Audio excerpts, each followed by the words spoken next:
Welcome back, PNB Nation. We have with us today, I'm excited about this interview with Mr. Juan Kingsbury, one of the foremost experts of using assessments, understanding employee dynamics, cultural development, and using science. It's an amazing conversation. One of the few people that I trust that knows this extremely well. This is such a great episode. There was so much great information that we had to break it into two parts. So make sure that you stand by and come back for part two, because the back end is even much better, so much more in depth and insight. You want to stick through the entire episode. He gives so much great insight and ideas for hiring, team development, and performance, how to really focus on improving team dynamics. Really dynamic interview. So much content that we had to make it into 2 episodes. That's why you want to subscribe. Make sure you hit that button so that you get alerted when that episode drops, because you don't want to miss it. He's one of those guys that I know we're going to have back and go more in detail with all of the tools that he uses to really increase performance, always hire the right people, and know what culture to put in. Really excited. So let's just not keep talking. Let's just jump in. Here's my interview with Juan Kingsbury. Hello, and welcome to the PNB Nation, where it is all personal, not business. I'm your host, Mr. Rico, and I will be your guide through all things people and give you in-depth insights, strategies, and the secrets to behavioral dynamics to creating a common language for understanding people in and out of the workplace. So let's get started.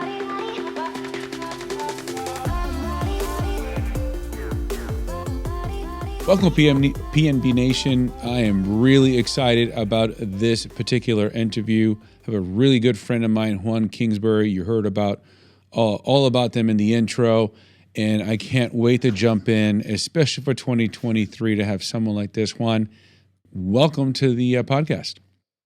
Thanks for having me, man. So I really wanted to bring you in because as we're hearing all this news of people being laid off and these adjustments in the culture, and really understanding empathy and all of these new phrases that are out there. And you've been in the trenches, you work with a lot of companies and things of that nature. And I really wanted to tap into your expertise as to onboarding and helping leaders to build a better infrastructure for their teams and productivity. What are you currently seeing in the marketplace? And what is your opinion as to what 2023 holds for leaders and employees? Yeah, the biggest thing is a mixed message of, like, take something, for example, hybrid work. Are you supposed to be back in the office? Or can you continue to work remote? Or can we do both? Someone's got to decide what the right way is, and let that be known, and also be prepared that some people aren't going to like um, whatever that decision is. So, like, how do we actually get the job done? It sounds like a simple question, but I hear too many people saying, like, they need to come back to work and they don't want to, or just an unclear message. And it's almost like you have to. There's a phrase of success is earned every day, or it has to be earned every day. Well, so do your employees. And if you just want them in the office because that's the way it used to be, you can choose that. But I see so many people getting off on the wrong foot, because how we're going to get these things done has to be updated in 2023 and beyond. So let's dig a little bit into that. When you say updated, what key things are you seeing need to be updated? The first thing is what we're trying to do, why. Simon Sinek might say, no, you got to start with why one. But the reason you're hired or you pay people is there's a what. There's a problem that they solve, and that's probably adjusted quite a bit. And so let's reestablish what that means. Maybe let's take something like sales. The goal or quota was one number in 2019. Probably a little different number, disappointing in 2020, but that's reality. Changes in 2021. So that what needs to be clarified. So discussing the what do we need to do not what we need to do our jobs. Like, what is as I call it, the vital outcome? We don't care if you sit in your chair and spin around all day, as long as the numbers are there, or the tickets are taken care of, or the products are made. That's what's important. Now, you can't sit in your chair and spin around and hope that happens. You actually have to, how you accomplish that needs to be addressed. But kind of, where's the finish line?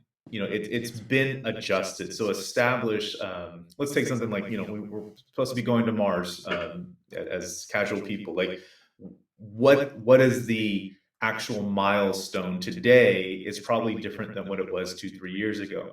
Everyone needs to adjust if you actually want to accomplish it. Because I see plenty of leaders having vague, maybe even well-intentioned goals, but it's still a little too off. Meaning, like, you say, "Hey, Rico, let's go on a trip. Let's go to the beach on California." We've narrowed it down, right? There's a lot of other places that aren't California, but you might end up in San Diego and I end up in LA. Nice beaches, but we're 2 hours apart at least. Right. And so if you're not clear on what those coordinates, what that triangulation of success looks like today, if you're still, your strategy is in 2019, hell, if it's in 2022, it's out of date. And that's going to vary for a lot of positions, but it's a new year. There's new demands, new societal issues. And if you're not factoring that into what is actually achievable, you'll be setting people up, maybe not to fail,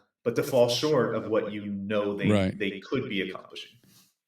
So you're hearing the Amazons, you're hearing these big companies laying off. You hear all of these phrases: quiet quitting, quiet hiring, great resignation. They're flourishing everywhere. For organizations who are looking at either hiring and they're struggling, or maybe they have already a thriving team, what are some key things that they need to start to focus on or implementing that may be new to what they used to do? Yeah, when you say those things like the massive layoffs or quiet quitting, I don't know why this pops into my head, but the analogy or metaphor is like people who are having problems in their marriage. It's easy to look, but Nice. if you want to clean up your own thing, it doesn't matter what everyone else is doing. You need to figure it out. And in those two extreme examples, but they're pretty popular, quiet quitting and massive layoffs, those are two different things. They're both. But actually, in a relationship, both parties are quitting on the other one and kind of not giving an explanation. And from an individual standpoint, I think that's fine. It's not necessarily illegal. I don't think that's necessarily the best way to run a business or to quiet quit. I've done that before. It's been a long time since I worked for someone, but I've phoned it in, gave a nice solid C- effort, just so enough I got my paycheck. But also, that wasn't my best days of work, and I'd rather not go back to that. But kind of like using the analogy of salvage a relationship or marriage, like, you got to focus on your own plot of land. And what are, for a long time, mission, vision, value statements really big. And I see people put them out, and me being opinionated, I kind of eye roll. First, that doesn't mean anything. Or I'm like, I don't know what that means. We believe in hard work ethic, bootstrap. Okay, what does that mean for this organization? Exactly. And to me, you don't get points for fancy words or pithy statements. It's fun to read, but if your people, let's speak positively here, or I will, when your people know what the work is about, what's expected, everything's clear, simple. It's simple isn't easy. Simple is simple, and the work tends to be hard. But that's how we go do it. Everyone's in different points. Some people can work remote, some people can do hybrid, some people can't. If you're a nurse, you kind of have to go in unless your job is in billing or insurance or something that allows you to work remotely. But going back to there's all these major things going on. We have to establish, like, again, the what is it that, the why matters. I can hear myself arguing, like, well, don't get away from the why, but the what is it we're trying to accomplish? And then those values and stuff changes, or should acclimate to those goals. But if the rest of your organization doesn't know what's going on and what their role is, then you're going to have people playing old roles, which isn't necessarily bad. And I'll use one more analogy. I like the NBA, but I usually watch more around the playoffs and the finals. The regular season, it's still basketball at the highest level, but the players don't take it as seriously. It's not as exciting. And so while they might be playing the same role during the regular season, when the title's on the line, that point guard or that center or whatever it is, that position shifts significantly than what it was when you had 80 plus games to play. Now it's, you lose, 4 in a row, you're donezo. So again, these two extremes of people are quitting, people, we're having a massive layoff. One, the earth is going to keep spinning. That's happened. Quitting isn't wrong. Laying off isn't wrong. It's unfortunate. But the reason I think, or not the reason, what needs to happen in reaction to that, like if you're a part of a massive layoff, like my heart goes out to you, right? But you'll bounce back. You're a human being. You're resilient. Tap your resources, etc. But also, did it come out of the blue? Were you super surprised? And in hindsight, usually is 2020. And you really establish what were the mission, vision, values of Amazon.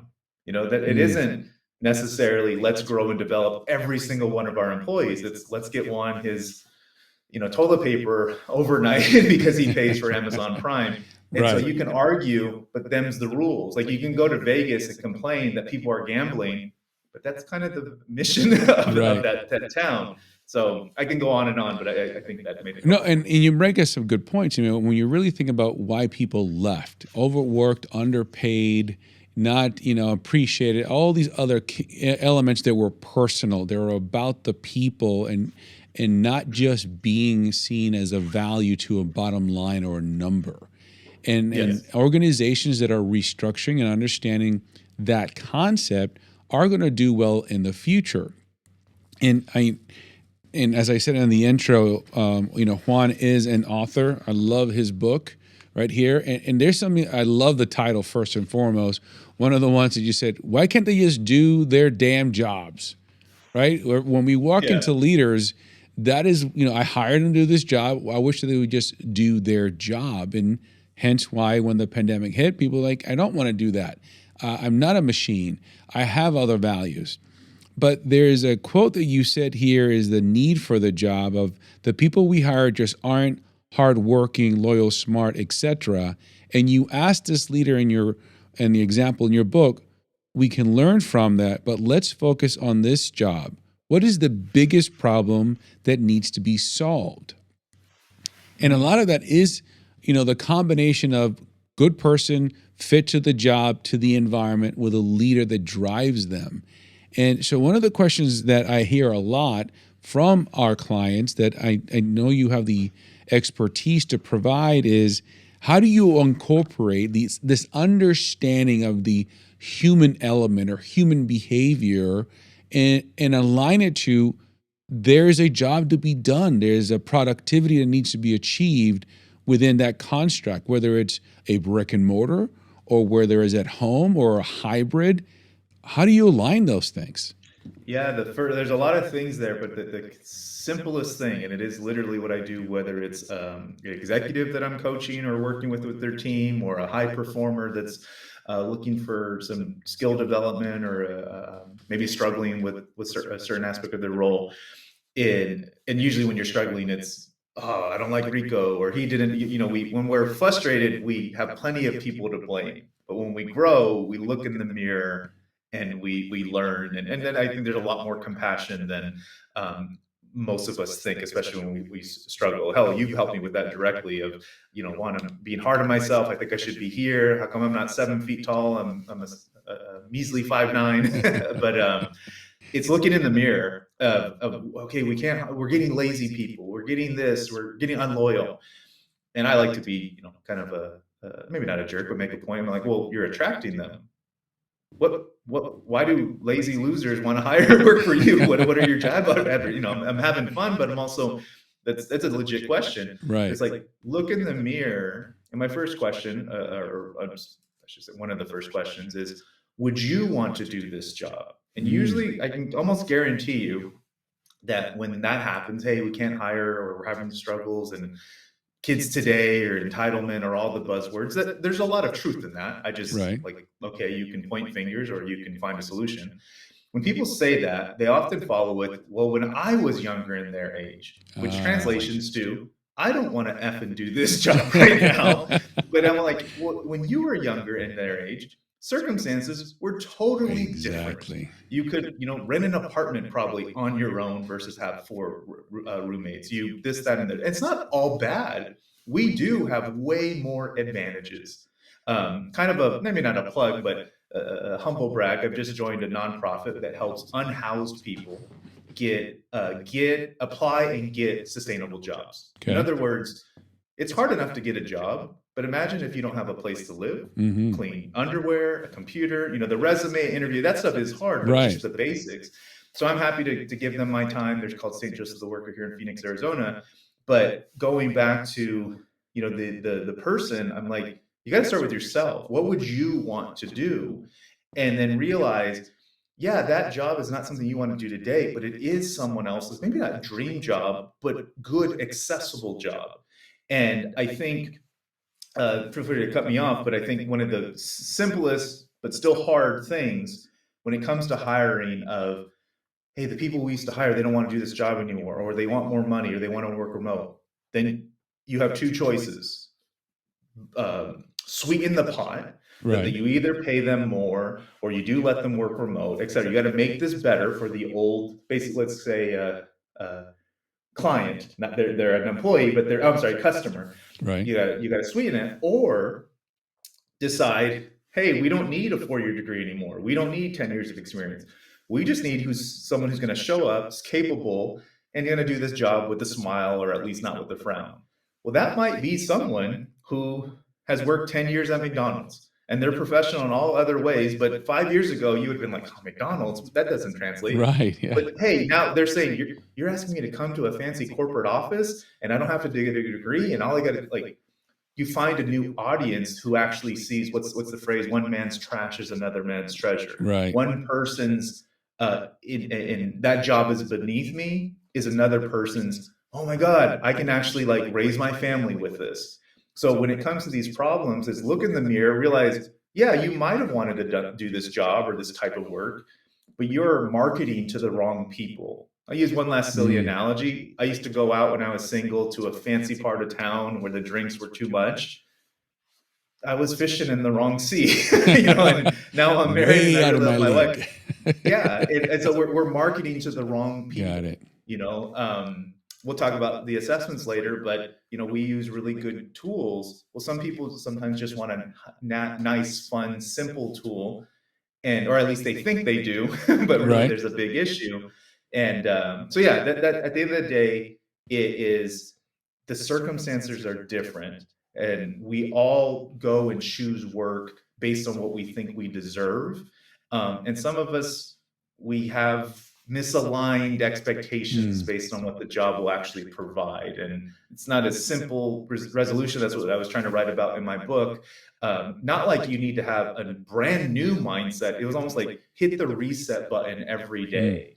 And a lot of us who get burnt out, we're still living in a different year, quarter, or season of work. And that's why we're frustrated, because we're trying to play the wrong, we're playing regular season basketball in the playoffs, and that doesn't necessarily fly.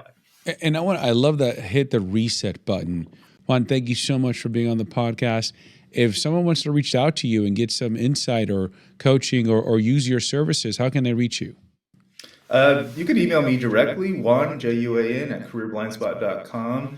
You can follow me on social media at Career Blindspot on Insta, and I'm also on LinkedIn, Juan Kingsbury, as well as Career Blindspot. And definitely listen to the podcast, Career Blindspot Podcast. I do them in batches, but there's about 150 episodes, a mix of interviews with leaders. As I said earlier, I think diversity and an eclectic mix of, I don't just mean that in terms of heritage and background, but just to be a good leader today is hard and it's unique. But I can tell you all day long, it's better to hear it from someone else. And again, even they struggle to articulate what they're actually doing. So I love to interview those people. And then I do short, about 10 to 15 minutes episodes to break down the concepts or some stuff from the book. Actually, I think if you go to the very first 5 episodes, they're on talent, systems, resources, network, and skills blind spot. So nice. Check it out. And we'll have links to that all in the book. And where can they get your book? Careerblindspot.com. If you go to there's a link for the book, 20% off. So it'll be about $19.95, or you can get it on Amazon. And actually, I think they print it faster, but it's $25 there. Well, we'll have link to all of that in the notes. If you are looking to hire, you're struggling with team, if you want to improve your leadership skills with your team, reach out to Juan Kingsbury, Career Blindspot. Juan, it has been an honor and a pleasure to have you on our show. Thank you for sharing your wisdom. Look forward to our next one. We talk a little bit more about the tools and assessments that a lot of leaders can be using, and we'll have that in a future episode. So we'll definitely have to have you back. And Mr. Rico, thank you for being on here. If you enjoy the audio, go to YouTube and watch the video as well. Get all the links and all the connections. We are here always about talking about personal and how to navigate the behavioral dynamics of the workplace and how do we make it personal. Thank you for listening.